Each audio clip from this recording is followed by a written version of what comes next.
Oh, okay. So now we're going to be moving on to day two of writing our argumentative assessment or essay. Um, Yesterday, we picked our topics. We kind of reviewed claims and what they are, the fact that they are claims are opinions. It's what we feel about a topic or an issue that's happening. They're not facts. So today, we're going to look a little bit deeper into claims and reasons because you are going to be making claims about the topic that you chose. So, what is a claim? A claim in your argumentative writing is your stance or position on an issue. So, same as what we've been discussing, it's what you feel or you think about a certain topic or an issue. For instance, if I said pollution is bad and people should stop trashing the ocean. That's my opinion. Other people may not agree with me, but that's what I feel. Versus me saying pollution is killing animals because they are swallowing the particles. That's a fact. That's something that's actually happening. So claim is your stance or your position. A claim can be thought of as the idea that you want to convince your readers to accept. I am trying to convince people that they shouldn't pollute and they should recycle their trash. So, my claim is something that I want to eventually persuade people to do. And to make that argument, I have to support it with evidence, which we will get to next week. But for now, we're just focusing on the claim. So, what is a claim statement? In your essay, you're going to have to write a claim statement. Your claim tells your reader what argument you are making in your essay, and think of it like a roadmap. It has to be clear. It's going to reveal your opinion on that issue, and then you're going to give us reasons that you are going to eventually explain. And that's going to be part of your introduction paragraph. Without that claim, you don't have a direction to go in your essay will be all over the place. So whatever your claim is in your essay, that's going to help you when it comes to proving that, giving reasons for that, finding that evidence for each reason, and directing the path of your essay. It's going to be very difficult to do that without making a claim. So let's look at some examples of some claims. You are going to drag and drop either the thumbs up if it's a good claim and a thumbs down if it's not a claim at all or not good. Remember, I have this little note here for you that claims are opinions, not facts. So let's look at this first one. It says, let me zoom in just a little bit so you can see it. It says, uniforms save students from having to select an outfit. Okay, so let's think about this for a second. And I'm going to give you a moment to drag and drop. Do you think this is a good claim or not a claim at all? Uniforms save students from having to select an outfit. Okay, if you dragged your thumbs up, you are absolutely correct. This person in particular thinks that uniforms are a good idea. Their reason is that it saves students from having to pick out an outfit every day. So that's their opinion. Some people may say, I don't want uniforms. I want to wear what I want to do or what I want to wear. And you can't do that with uniforms. So this is a good claim. It's their opinion. Let's look at the next one. The next one says, dogs are loyal creatures that can help care for a young child. Drag and drop either thumbs up or thumbs down. Do you think it's a good claim or do you not think it's a good claim?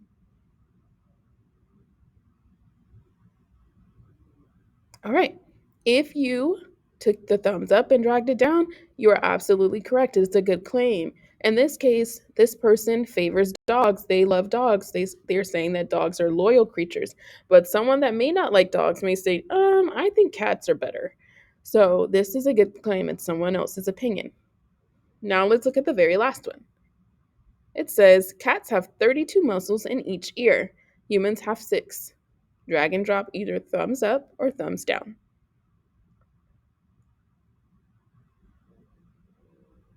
Okay, if you put thumbs down, you are absolutely correct. This is a fact. Cats have 32 muscles in each ear, and humans only have 6 in each ear. That's a fact. That's something that we don't we can actually prove, but it's not our opinion on it. This is a fact. So this cannot be a claim. Good job. Okay, let's zoom out, and then we're going to go on to the next slide.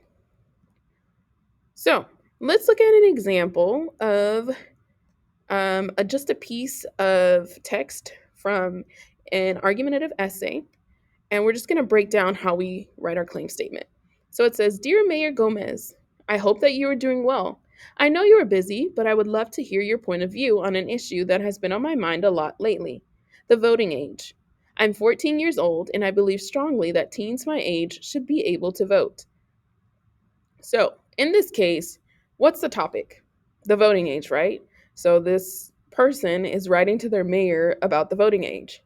What's her claim? Well, if we look at the statement, she says it right here. I'm 14 years old and I believe strongly that teens my age should be able to vote. She's saying that she believes this. That's her claim. She's claiming that she thinks teenagers her age should be able to vote. So what's her position on teens voting? She thinks that they should be able to. And that's how we break apart a claim statement. So whenever she writes the rest of her essay, it's going to be about kids being able to vote. She's going to tell us all the reasons why they should be able to and prove them with evidence. So let's look at the next example.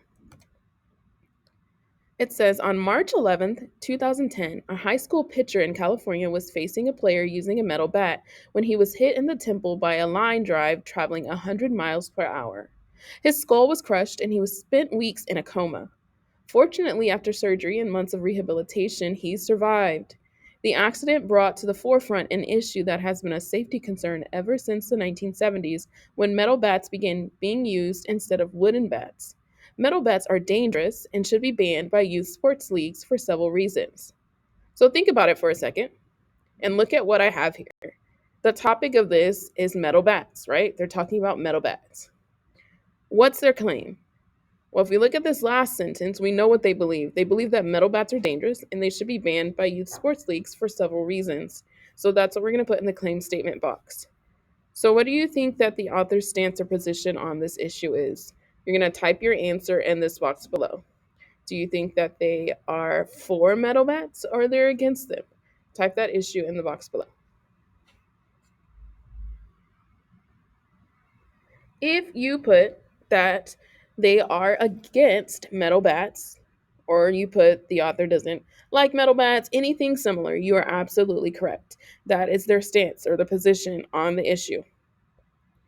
Now we're going to get into actually putting our own claims together based on the topic that we chose. So you're going to need to go back to your slides from earlier this week, or earlier this week, yesterday. So you're going to look at slide 6. And on slide 6, you'll see the name of your topic. When you do it, it'll actually be typed here because we'll have done this lesson already. So you're going to take this topic, and that's what you're going to use when you are working on the next slides, which are slides 14 or slide 15. But this is what it's going to look like. So my topic is water conservation. That means I think that we should save water. We should conserve water. So I typed my topic in this box here at the top. Step 2 says write your claim and try using should or should not to help you. So in my claim about conserving water is that San Antonians, which are us, we live in San Antonio, should cut back on how much water they use. So that's my claim.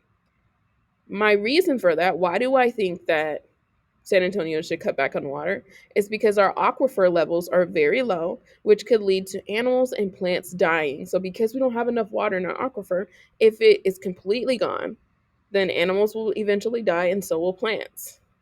So, here's our formula. We have step 2, which is writing our claim, plus step 3, which is why we believe that, and we put them together to make a claim statement.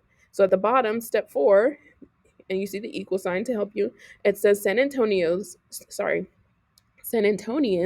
should cut back on how much water they use because our aquifer levels are very low, which could lead to animals and plants dying. And if you look at the color codes, I showed you where they each are. So we have my actual claim statement, which is blue. I highlighted it in blue down here. And then the reasons, I highlighted it in purple so you can see how I put them together. And there's one word that holds them together, and that word is because. So when you type yours, you're going to put your claim statement, because, and then you'll put your reason why. So what are you claiming, and why do you believe that?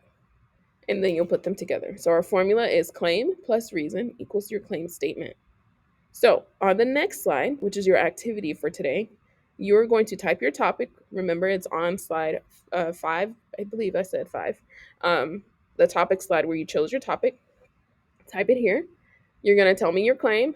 If your topic is pollution, I think that people should recycle, or I think that people should not recycle, or whatever your, I said pollution, but the topic was recycle. Whatever your topic is, you're going to use should or should not to help you write your claim. Once you write your claim, you're going to tell me why you believe that. I think that people should recycle because it would help us not use as much natural resources as we need to, or not use as much plastic as we use nowadays, or it's easier to use a metal bottle than using a plastic water bottle. Whatever your reason is, that's what you're going to type there. And we'll talk about the reasons a little bit more tomorrow so we can see if we can actually find evidence on that reason. But for now, I just want you to write your claim, why you believe that, and then put it all together into one sentence using because to connect them. So that is your assignment for today. If you have questions, send me a message on Schoology. It is very, very, very easy to do. At the top of your Schoology page, you click on the little envelope and create a new message, and you can type my name in there and email me, and I can send you an email back if you have a question. If you're super, super, super stuck doing this, just hold off until next week and we'll go back through it and just make sure everything looks good. But don't stress about it. I just want you to be able to get a start on it. All right? Okay. Go ahead and get started.